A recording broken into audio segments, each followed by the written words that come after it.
In the book, you talk about the colour of the voice and the vibration and how you've mastered it. How did you master it? Well, that's an interesting thing because what I've learned from women over the years is, and it's trite to say it. It doesn't matter what you say; it's just how you say it. And everybody nods their head. Yeah, that sounds like an accurate statement. But what is underlying that is the only thing I can describe as vibration. And women have told me over the years, it's like there's a vibration in a man's voice that resonates in their bones. It vibrates, and so it is really true. It doesn't matter what you're saying, but how you're saying it or the way you're saying it. And with me, it's like you guys see me. Sometimes I'm talking, I'm high and I'm bright. I'm talking like this, and hey, Owen, and hey, there's Jordan, and and I'm like, and I've got this higher, even a higher pitched voice, I guess you could say. When I'm talking to a girl 101, my voice is boom. It's more like this, and maybe it's not on purpose because it's just something that feels like I'm now talking to her in her neck, for instance. That makes sense? Yeah. So your voice is a huge component of a woman's turn-on-ness. How much of that for you has been trained and how much is natural? And I say that because when I first went to Brazil, I was staying with a female friend of mine, and I was on the phone to a girl that I was dating. And I was on the phone to her for about half an hour, and I put down the phone. And no, she was just a friend, actually. That's right, she was just a friend. And I came back to the woman I was staying with, and she said, "You like that girl, don't you?" I'm like, "No, she's just a friend. Like, I like the friend of her, but not that girl particularly. She's just a friend for me." And she's like, "No, you like her." Like, "How do you know?" And she's like, "Your voice just dropped like 2 octaves the entire time you were speaking into the phone." So I wonder, like, is that natural? Or Yeah, because is there something wrong? Let me understand if this is true before I say it. I don't think I've ever consciously tried to shift it or tried to say, hey, it's better if I do this. And I wrote in the book here, just an observation that women have taught me. That and this is why it doesn't matter what you say. It is the vibration. It is the cadence of and the spaces we talk about in music. It's the musicality of your voice and the vibration of your voice, and this is what women tune into, because they're about feelings. We're about sight. We're about seeing, like, wow, the curves makes me excited. To a woman, it's the feeling of and the sounds and that washes over her, and then vibrates through the table, and vibrates through, because it does. Our voices vibrate, and so it wasn't something I said, okay, well, I have to speak lower to women, because it's not like that. Because not even have to be low. It's rather than being like an octave down or a lower voice, it is there's a frequency of it somehow that aligns with her spirit, and she can feel it. She can feel it here. Doesn't make her more attracted to you necessarily, but it makes her more in her body, I guess you could say. I've also had women say to me, you said, men fall in love with their eyes, women for their ears.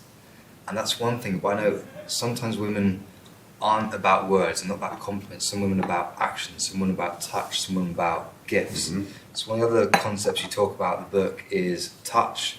And that's probably a great thing to clarify here, because when people are reading, they don't see the visualness of touch, and that can be really misconstrued. And there's a fine line between creepy and fun touch. Yeah, and I've been very careful over the years to be careful what I say about touch. But touch is a strong component of a man who loves women, and it can be misconstrued. Yeah. If you say this in a speech or something, or you say it to a group of guys, or you write it in a book, some guys can take it out of context and say, hey, Zan said the touch girl, so hey, hello baby, and he's rubbing her knee. Yeah. What's your name? And that's a creep energy all over. That's an invasive energy. Again, remember, never be invasive. Having said that, I touch women all the time, which is, I think, a kind of a natural extension. As you see when I'm talking here, I'm like, my hands are going like this. But it is such a respectful, non-invasive touch that she doesn't even notice it.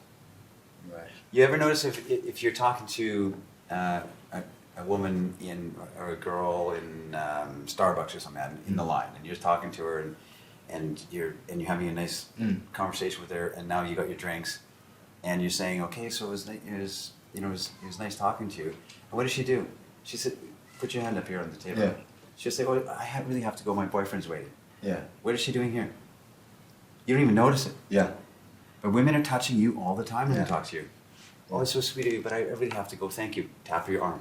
And with their female friends as well. It's Right. a natural thing, yeah. And then she's gone. And you're like, wow. But we don't do it back. And for good reason. Because our touch is loaded. Our touch is loaded with horniness and and groping. And a lot of women have been touched inappropriately over their lives. And so there is a skittishness with good reason. Yeah. And don't invade my space and touch me, sort of thing, right? Yeah. But there's I said in the book, it's humans connecting with humans. That's what it is.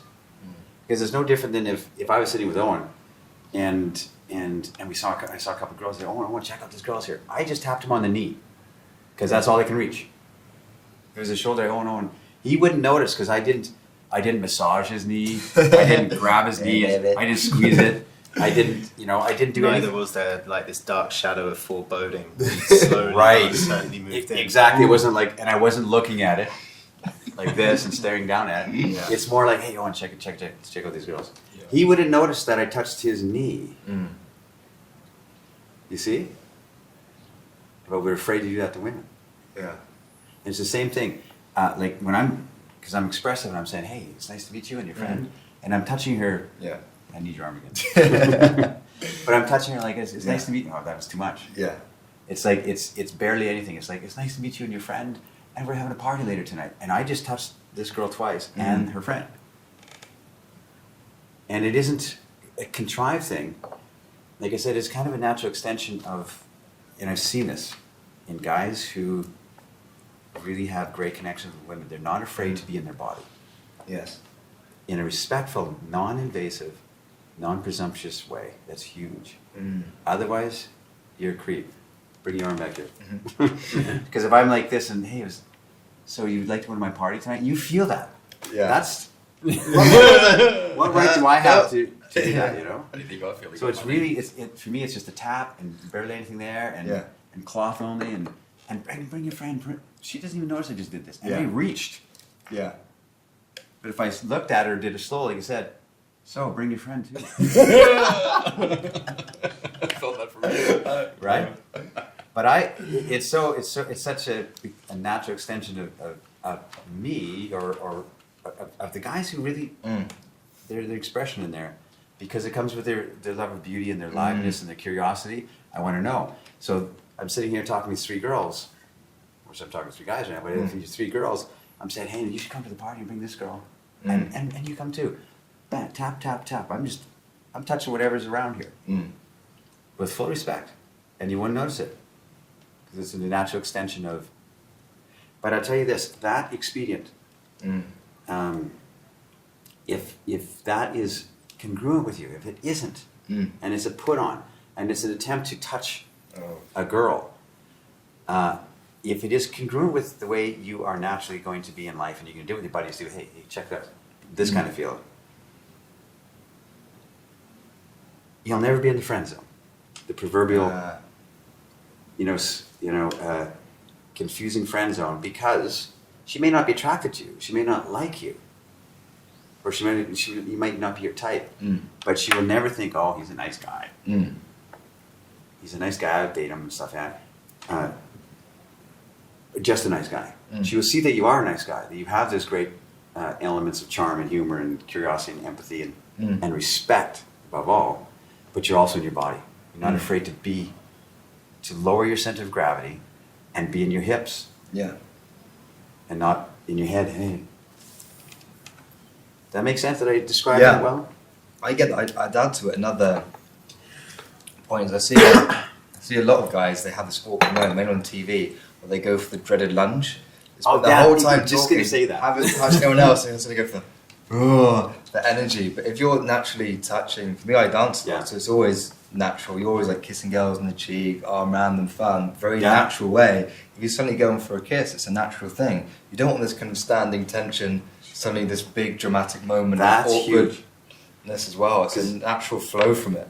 Because guys might be on a date with a girl, and this is the date here, and he's like sitting on his hands virtually, and he's like, so, joke, laugh, order wine. How was your day going? It was nice that you came on a date with me.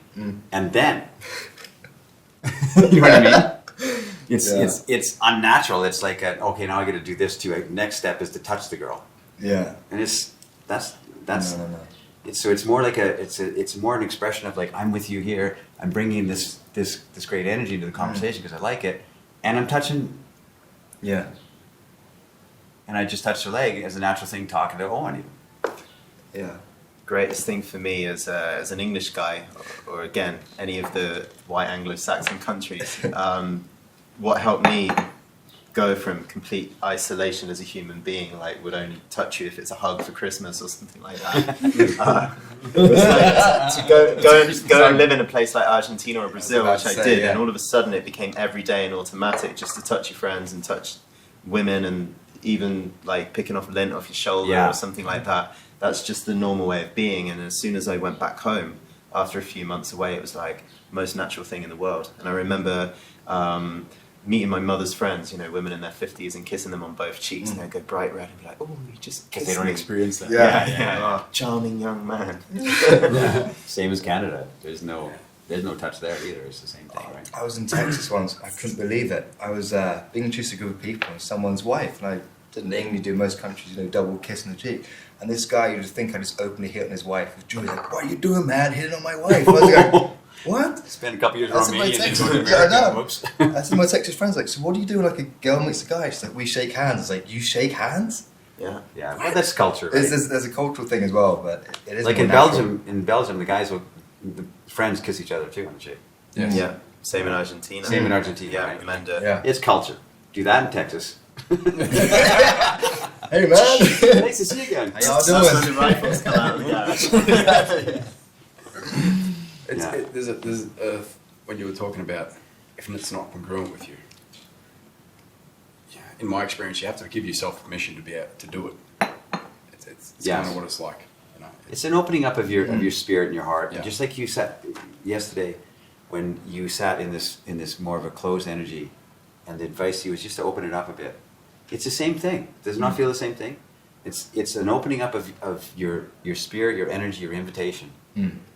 And for me, it's a natural extension that at a house party, and you've seen this, Owen, where there's, you know, we're all sitting around and there's some people over there standing in the room, and somebody's being quiet.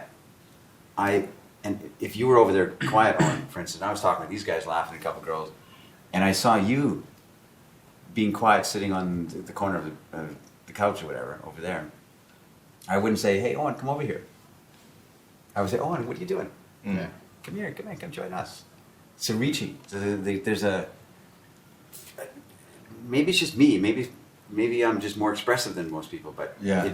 it has become more that way than I've ever been, because it's a natural. Because I believe it.